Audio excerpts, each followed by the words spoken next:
కృష్ణా జిల్లా మచిలీపట్నంలో వైఎస్ఆర్సీపీ మహిళా విభాగం ఆధ్వర్యంలో పాత్రికేయుల సమావేశం నిర్వహించారు. చట్టసభల్లో మహిళలకు 33% రిజర్వేషన్ కల్పించే బిల్లులకు సంఘీభావం ప్రకటించారు.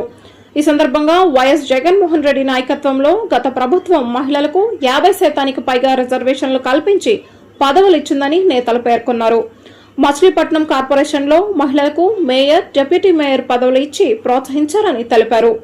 మహిళా సాధికారత కోసం వైఎస్ఆర్సీపీ కృషి చేస్తోందని, మహిళా రక్షణకు దిశ పోలీస్ స్టేషన్లు, సచివాలయ వ్యవస్థ ఏర్పాటు చేశామని వివరించారు. అలాగే కొంతమంది నేతలు పార్టీ మారి విమర్శలు చేయడం సరైనది కాదని, ఇటువంటి వ్యాఖ్యలు మానుకోవాలని హెచ్చరించారు. దేశంలోని చట్టసభల్లో మహిళా రిజర్వేషన్ 33% మోదీ గారి ప్రభుత్వంలో కేంద్ర ప్రభుత్వం అడుగులు వేస్తున్న సందర్భంగా మేము వైసీపీ తరఫున అందరం స్వాగతిస్తున్నాము. అలాగే జగన్ గారు 5 ఏళ్ల క్రితమే 50% రిజర్వేషన్ ఇచ్చి మహిళా సాధికారత అంటే ఏంటో చూపించారు. ముందు సామాజిక సాధికారత అంటే ఆయన మహిళా సాధికారత, ఆర్థికంగా మహిళలు నిలబడడం, విద్య, ఇలా అంతా చేసి సామాజిక సాధికారత అంటే ఏంటో జగన్ గారు మనకి 5 ఏళ్ల క్రితం పక్కా ప్రణాళిక చేసుకుని రూపొందించారు.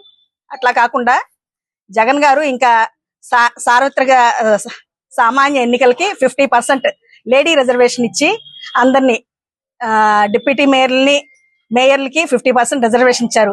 ఎక్కడో కాదు, మచిలీపట్నంలో చూడండి, 3 డిప్యూటీ మేయర్లు, 2 మేయర్లు, ఒక MUDA chairperson and ZP chairperson ladies K 50% above నే ఇచ్చారు.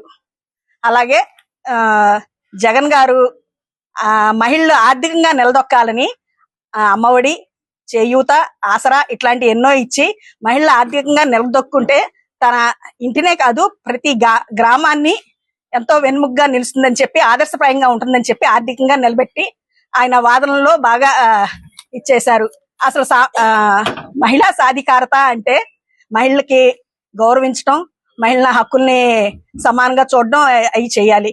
కానీ కొంతమంది వివక్షతో అసమానత్వంతో ఉన్నారు.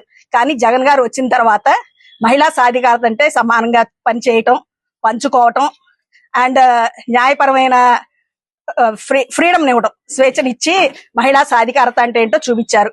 ఇంకా చాలా మంది ఎన్నికల్లోకి వస్తే చాలా మంది హోమ్ మినిస్టర్లుగా Taneti Vanitha, Mekathoti Sucharitha and deputy CM గా వాళ్ళ హోమ్ మినిస్టర్ గా ఇచ్చారు. డిప్యూటీ సీఎం గా పుష్పశ్రీ వాణి గారికి ఆయన ఇచ్చారు.